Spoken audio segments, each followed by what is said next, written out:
Buenas noches y bienvenidos a otra charla más de Bienestar Renacer. Quien les habla Isaías Cortés y es un gusto tenerlos por ahí nuevamente. Y la charla de hoy, aunque va a ser una charla breve, va a ser un tema sumamente interesante, así que presten atención. El título de la charla de hoy es El ego, amigo o enemigo. Y la palabra ego proviene del latín que significa yo. En psicología y en filosofía, el término ego se ha utilizado para distinguir la conciencia del individuo o su capacidad para percibir su realidad. Por otro lado, tendemos a utilizar el término cuando vemos el exceso de valoración que alguna persona tiene de sí mismo. Se le considera sinónimo de inmodestia, arrogancia, presunción o soberbia. Podríamos escuchar decir, su ego no le permite socializar con los demás. En el lenguaje de la calle se suele hacer referencia al ego como un exceso de autoestima.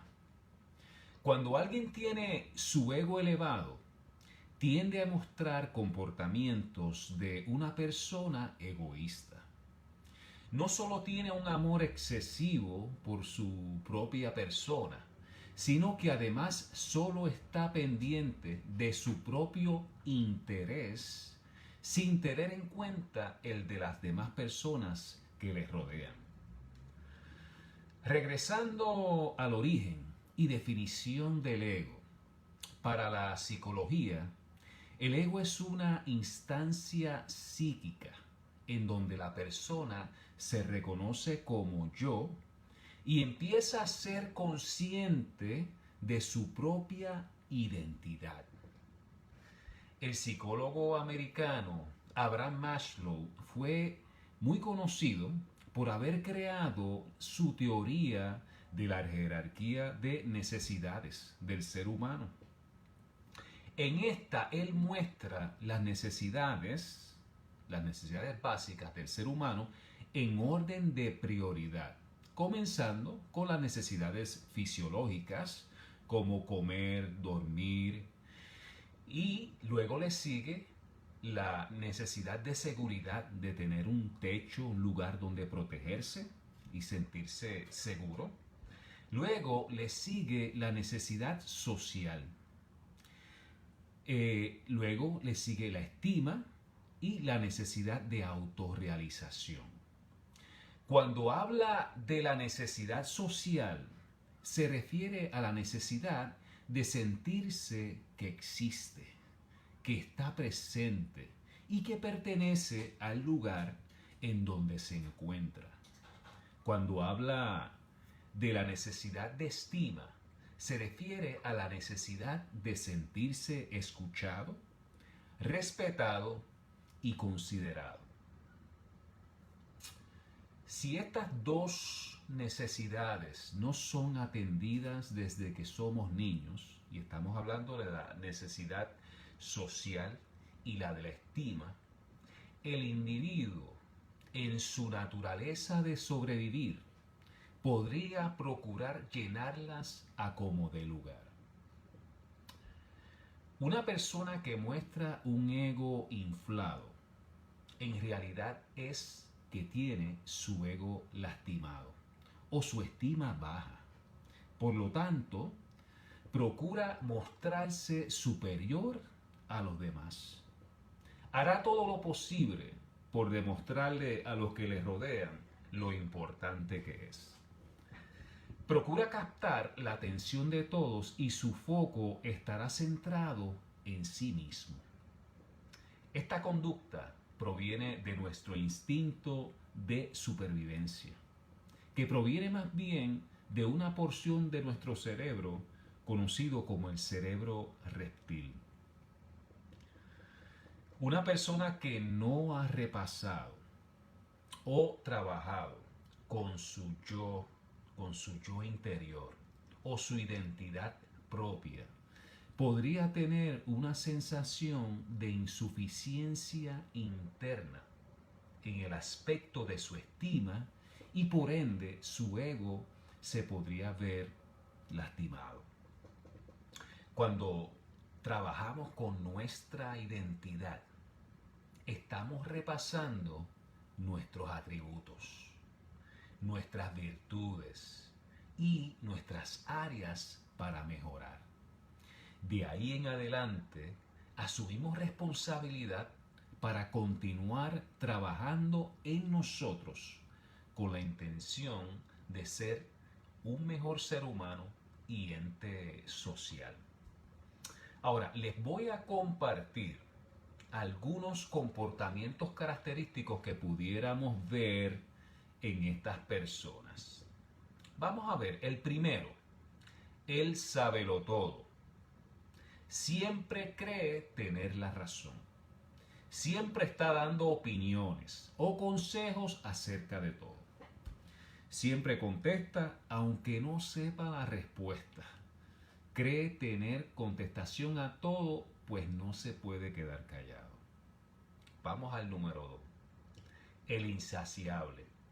Necesita ser el centro de mesa. No le gusta pasar desapercibido. Hace cualquier cosa para llamar la atención. Vamos al número 3. El interruptor. Su necesidad de autorreferencia es tan fuerte que interrumpe continuamente.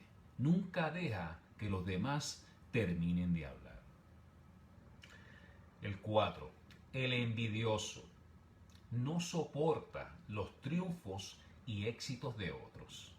Degrada a los que percibe como que son mejores que él. 5.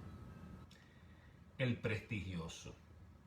Busca aplausos, reconocimientos y admiración en todo lo que hace. Siempre quiere ser el mejor. Frecuentemente le dice a los demás: te lo advertí, yo lo sabía, te lo dije, pero tú nunca me escuchas. Vamos al número 6. El jinete. Se monta en todo lo que dicen otros. Se aprovecha de los datos de los demás para su propio beneficio. Saca partido de lo que otros dicen para estructurar sus propias intervenciones. Es copión y es usurpador. Vamos al número 7. El sordo. Nunca escucha, le gusta hablar solo a él y habitualmente finge que está escuchando. Vamos al 8. El manipulador. Es aquel que siempre se las arregla, ya sea tergiversando, acomodando, engañando, mintiendo o justificando para que las cosas resulten siempre a su favor. Utiliza el sentimiento de culpa, deber o vergüenza en los demás para lograr lo que quiere. Vamos para el 9. El orgulloso. No le gusta perder y nunca pierde. No admite culpa o no se disculpa. Vamos para el 10. El silencioso.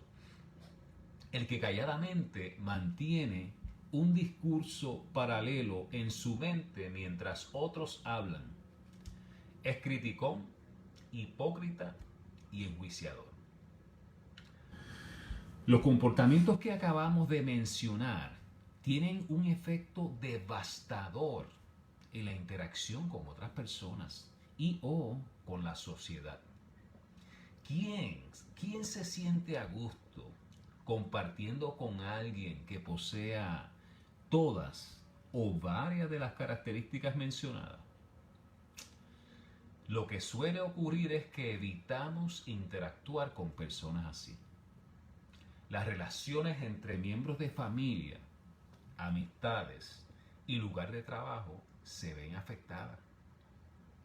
Este tipo de personas no van a tener verdaderas amistades o buenas relaciones con los demás en la vida, pues continuamente manipulan y engañan para satisfacer sus necesidades únicamente. Las personas que los siguen viven engañadas y son víctimas de este tipo de personas, que también son conocidos como narcisistas. Sin embargo, hay ocasiones, quizás en cortos periodos o instantes de nuestra vida, que caemos presos en uno de estos comportamientos. Creemos que no lo sabemos todo.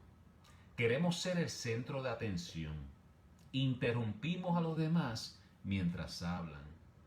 Nos da envidia los logros de otros. Necesitamos ser reconocidos todo el tiempo. Pretendemos escuchar, pero no escuchamos, sino que nos entretenemos en lo que queremos decir. Y tendemos a manipular las cosas para lograr lo que deseamos. Cuando identificamos uno o más de estos comportamientos en nosotros, ya hemos dado el primer paso, que es reconocerlo. Esto no es para entrarnos a palo, sino para identificar esas áreas de mi identidad que deseo transformar. La manera para manejarlo o para manejar nuestro ego es monitoreándonos, observando continuamente nuestro comportamiento y manera en que reaccionamos o respondemos mejor ante las situaciones que se nos presentan. Al hacer esto, estamos modificando a lo largo del tiempo nuestra propia identidad. Una persona con un ego bien manejado podría interactuar e influenciar espectacularmente con todos los que están a su alrededor. Así que con esta los dejo. Buenas noches y será hasta la próxima.